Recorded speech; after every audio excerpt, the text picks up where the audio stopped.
Bolsonaro resolveu ironizar de novo os atos a favor da democracia, que ele devia respeitar como líder dos brasileiros, o líder número 1, que é o presidente da República, que ele é. Alguém está pregando o golpe no Brasil? Tá sim, ele, tá certo? Vamos combinar, ele. Pois bem, este é o principal assunto dessa sexta-feira, 12 de agosto de 2022, e além dele, eu vou comentar o André Mendonça, que pediu vista para 20 processos no Supremo Tribunal Federal contra as tentativas de Bolsonaro de sabotar a democracia. A notícia de que a mulher de Guilherme Pádua, o assassino confesso da atriz Daniela Pérez, foi fotografada ao lado de Dona Michele Bolsonaro numa solenidade lá na Igreja Batista de Belo Horizonte, na qual o Bolsonaro também fazia parte. E, por fim, o escritor britânico de origem indiana, Salman Rushdie, de 75 anos, foi atacado a facadas numa palestra que fazia em Nova York, uma tentativa de um fanático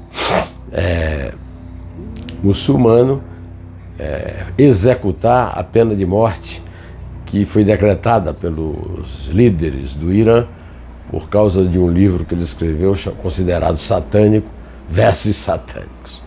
Bom,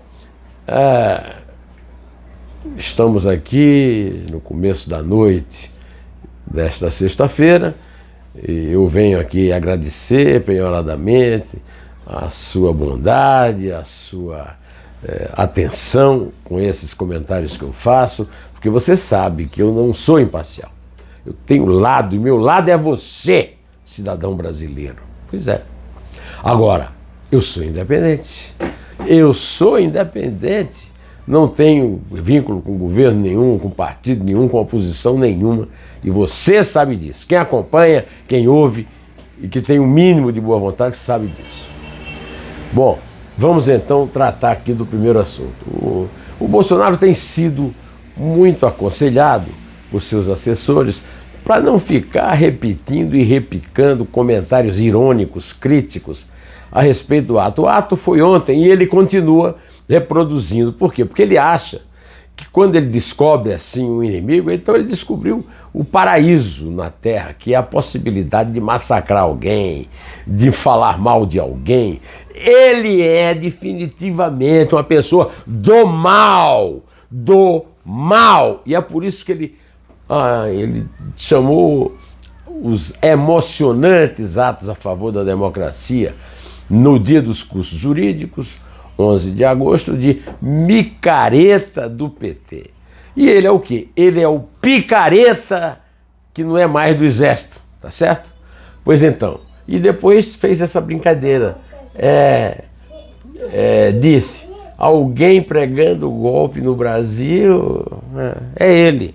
Ele distribuiu mais uma das fake news, insinuando que ele não pode estar pregando golpe uma vez que ele está no poder.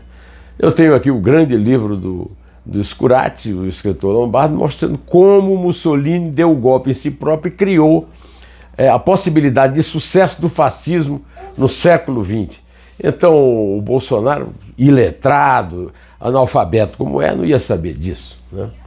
Pois bem, o doutor Aldo Rebelo, que foi ministro da Defesa na democracia brasileira, fez um comentário. Foi um grave erro o Tribunal Superior Eleitoral convocar Forças Armadas para eleições. Eu estou com o Aldo. Aldo é um homem sério, é um homem de direito, tem uma boa passagem pelo Estado brasileiro e o que ele disse é verdade. Tremenda mancada do Tribunal Superior Eleitoral convocar milico para conferir voto. Isso nunca existiu no Brasil. Que história é essa? Pois dá no que deu aí, né?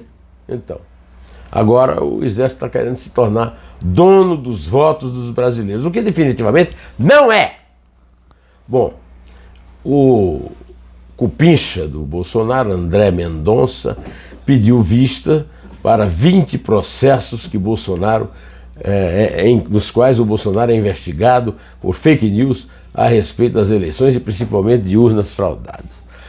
Eu já falei aqui e vou repetir bem rapidamente, que é o seguinte: havia muita urna fraudada. Onde? Na República Velha, né, o chamado voto de caneta, né, voto de cabresto dos coronéis, e o voto feito com voto a pena, né?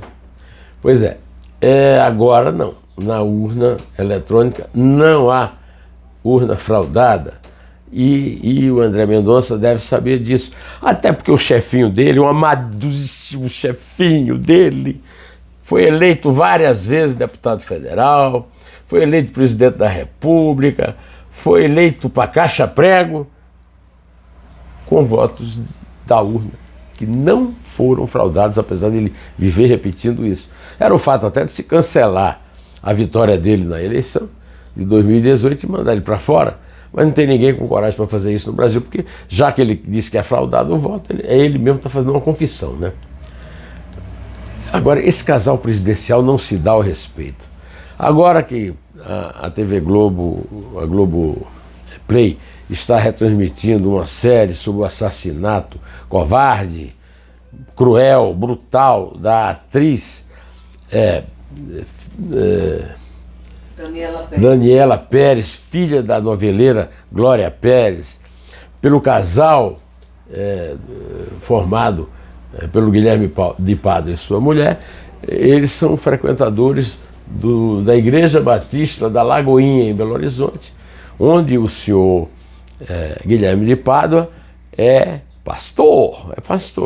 Esses caras, esses assassinos cruéis e insensatos e perversos, eles descobriram essa saída: pregar o Evangelho. Isso é um assinte contra o Evangelho, contra qualquer cristão. Eu, como cristão, me sinto envergonhado pela presença desse sujeito que se diz pregador do Evangelho. E a mulher do Bolsonaro foi lá e tirou uma fotografia com a senhora Guilherme de Pádua, que participou do assassinato resultante de 12 facadas. O Paulo Guedes recebeu e compartilhou, como se fosse recente, uma notícia de 2019 sobre a premiação dele como o melhor ministro da economia do mundo. É piada, né? É uma piada sem graça que o Paulo Guedes adotou, né? A piada pronta, como chama o Zé Simão, né?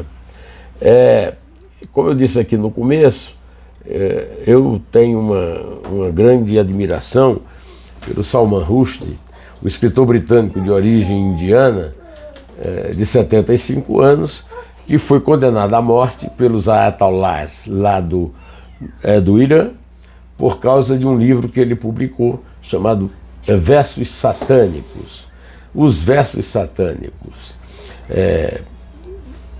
Um evento no estado de Nova York, nesta sexta-feira, dia 12, quando se preparava para dar uma palestra, ele foi atacado por um fanático que, segundo a notícia, teve a velocidade de uma bala, mas ele deu facadas, igual as tesouradas dadas pelo casal Guilherme de Pádua, né?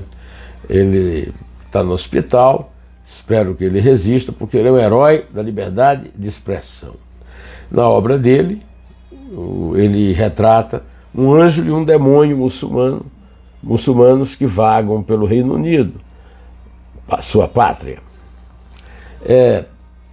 Aliás, isso aconteceu no estado de Nova York, e lá nos Estados Unidos, agentes do FBI, Federal Bureau of Investigation, encontraram documentos ultra secretos na casa do ex-presidente dos Estados Unidos, Donald Trump, na Flórida.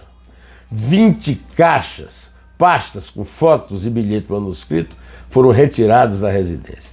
O que é que esse cara vai fazer com um documento ultra secreto? O documento não é dele, é do povo americano, é do Estado americano. Pois bem, a lista dos itens foi divulgada junto do mandato que autorizou as buscas e revelou que Trump é um investigado criminalmente por possíveis violações de 3 leis, incluindo a lei de espionagem. Para terminar, aqui com a contribuição do Arthur, né, eu venho aqui comentar também que Jair Bolsonaro autorizou o uso de Forças Armadas nas eleições deste ano. Isso não é uma coisa inédita no Brasil, mas é uma coisa absolutamente inusitada, porque o Exército, as Forças Armadas não tem nada o que fazer em eleição. Afinal de contas, tem muito mais brasileiro civil que sabe contar, tem mais expertise em matemática do que os nossos fardados, né? Hoje, essa sexta-feira, no Diário Oficial da União, foi publicada essa ordem de que os militares podem atuar no pleito para a garantia da votação e da apuração em outubro. A medida é usual, mas o contexto é diferente de outras eleições, já que as Forças Armadas embarcaram na tese do presidente sobre fraudes no sistema eleitoral e têm atuado na fiscalização das urnas eletrônicas. O tema da minha entrevista desta semana é a carta às brasileiras e aos brasileiros, e é uma surpresa para você.